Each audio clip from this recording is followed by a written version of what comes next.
Matt Rule makes a key coaching change here over the weekend, and it was done kind of quietly. Ed Foley is no longer Nebraska's special teams coordinator, and that's the extent of what we know. Football Scoop, who's been notorious for decades of breaking coaching staff news like this, broke the story on Saturday that Ed Foley is out as Nebraska's special teams coordinator. Now, there's still potentially a chance Foley could stay on at Nebraska. We don't know this for sure in a limited role. I don't think either of us are surprised by this news. I think maybe what was more surprising to me is, just how it went down. Matt Rule generally has been the kind of coach that likes to maybe control the release, the message of the news. And we didn't get really an official quote or statement. And I'm guessing this was very hard for Matt Rule. His relationship with Ed Foley goes all the way back to Temple, which I believe in 2008. You got it. Is when they began working together. Oh, it's not. I wouldn't think it would be easy. I don't live in that world, though. I don't live in the coaching world. I try to put myself in the shoes of these guys. It's probably not easy. Okay, it's probably not easy to part with him, but the decision couldn't have been that hard. When you look at 10 block kicks on the season, okay, when you look at the fact that Nebraska ranked in the hundreds nationally in at least 4 of the key statistical areas, okay, it's just – now maybe Coach Rule would tell you, no, this was a hard decision. I don't know. I think it would have been hard for him to explain to the fan base why you would bring him back. I think that could have been hard. Nothing against Ed Foley. Ed Foley, everybody who knows him says he's a great guy. You know him. So it's not personal. This stuff happens. And what I've learned about Matt Rule, and I think this is most common for most coaches, is they don't want to just publicly fire a guy like a statement that basically says you're fired. Right. Like now we see some coaches do that. In the SEC particularly, you see a lot of, statements come out with coaching moves.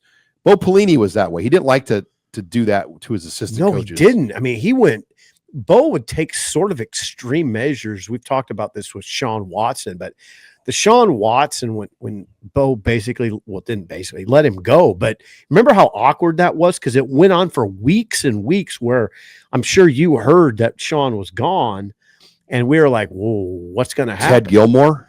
Yeah, but was the same way. Those would go on for weeks, if not months, like where you were like, wait, what's going on? And I remember it was the recruiting dinner back in Omaha in February. All the coaches would go. So it was a great way to kind of get a head count of who's coaching still. Right. And I'd go to the event because we were a part of it, helping out. And I'm trying to remember if it was Marvin Sanders or which one of the coaches it was. 1 or 2 of the coaches were not at the recruiting dinner. Okay. So that right there gave you the reporting ammunition to know, like, hey, they weren't even with the staff at the official recruiting event. And that's how we had to report it back then. And Bo didn't like that stuff. No, I know he didn't. Now, as far as this goes, though, how would you think Rule would have wanted it to come out? I don't know. It wouldn't have been easy. No. So maybe I would suggest maybe this was a decent way for it to come out. The only other way is like if they announced that Coach Foley was moving into a different role. But that is not for sure. I don't. But yeah, exactly. And that is what complicated this. Right. Now, full disclosure, within 24 hours or even 48 hours, I guess, of this report, we'd heard this is probably happening or it already happened. Now, I was kind of glad it came out. I hate to show my cards like that, but it was getting kind of like, Sean, what are we going to do? Remember, I told you, I said to you Saturday morning, Sean, this is code red. This Foley thing, what I'm hearing makes it a code red. We got to figure something out. And then, it kind of figured itself out on Saturday afternoon. Yeah, enough people, not just at Nebraska, but other places were telling us, coaches in the industry. Other coaches, outside Nebraska. So that's when I was like, Sean, we're in a code red right here. Because, from the Nebraska perspective, there are no athletes on campus. It's it's break.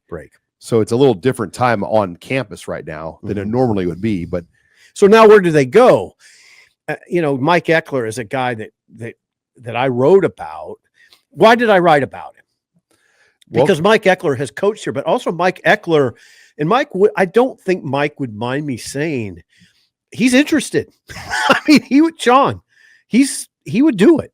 Now, that doesn't mean he's going to get hired. That doesn't mean Coach Rule wants to hire him. But God, if you just want one stat that would get your attention, Sean, one stat that would get your attention. How many block kicks this year? 10? Nebraska gave up 10. Eckler in the past 4 years at Tennessee oversaw a unit that produced 1,320 punt return yards, only gave up 162, and had one kick blocked in 4 years. And I'll be honest, that was more the norm at Nebraska for decades in terms of the punt return yardage, the allowed yardage. And I don't ever recall seeing block kicks and punts that much in my career.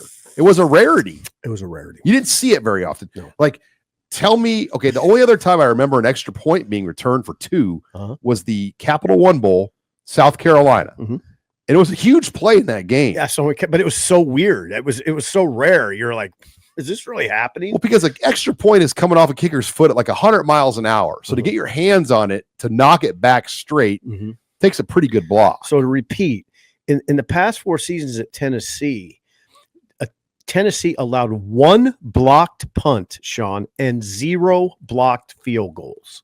Okay? In 4 years. Okay? 10 for Nebraska this year. Now, this is why I keep saying, when the stats are that extreme on the negative side, usually there's firings. You've seen it. If your defense ranks 112th in the nation, you're going to get fired. I mean, that's just the way it usually works. So this is, I kind of stumbled over the other stat that blew me away regarding Tennessee was that yardage total for punts. 1,320 punt return yards in 4 years and gave up only 162. That ratio is incredible. How much of success, though, is talent?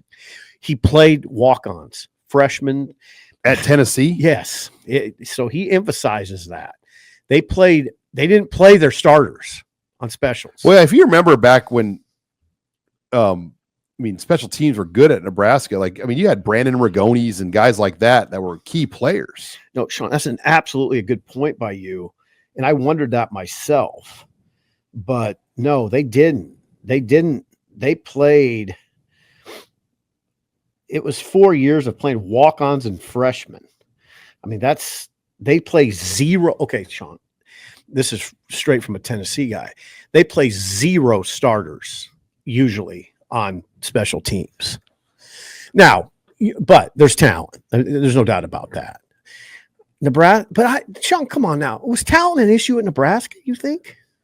I don't know. I'm just saying, when you're a 6-6 team, okay, are you as talented as Tennessee? Playoff team? Probably not. But a lot of Nebraska's issues too go back to snapper, shank punts, missed field goals. There are a lot of snapping issues. But even on kickoff coverage, it just seemed like the integrity of guys running down would get out of line somewhere where they would allow a kickoff that should have been stopped at the 20 or 18 would get to the 32. Yeah, little things that add up in a game. Now, you can talk about the talent. Nebraska's 6-6. I thought they were I thought they had more talent than 6-6. I've made that clear. I don't think the talent on this roster was bad, Sean. But you could argue the Rutgers game easily could have been a loss. 14-7 with 2 block punts.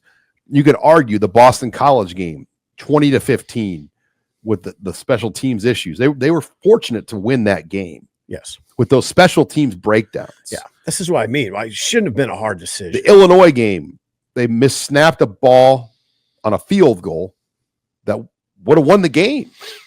I think that the last part of this discussion is I think it's exciting in some ways, this whole discussion about now you have a new offensive coordinator, new defensive coordinator, you're going to have a new special teams coordinator. I think I think Matt's done a great job with the previous two. I think internally they're really happy with John Butler. Internally and externally, I got to think people are happy with Holgorsen. I got to think they are. Holgerson's resume is incredible, and he's a 13-year head coach. And just you've seen, and he's an alpha. Yeah, that's what I was going to get at. You've seen the way he conducts himself. He's come in and said, "Oh, we got to get better, and we're going to do it. This is how we're going to do it."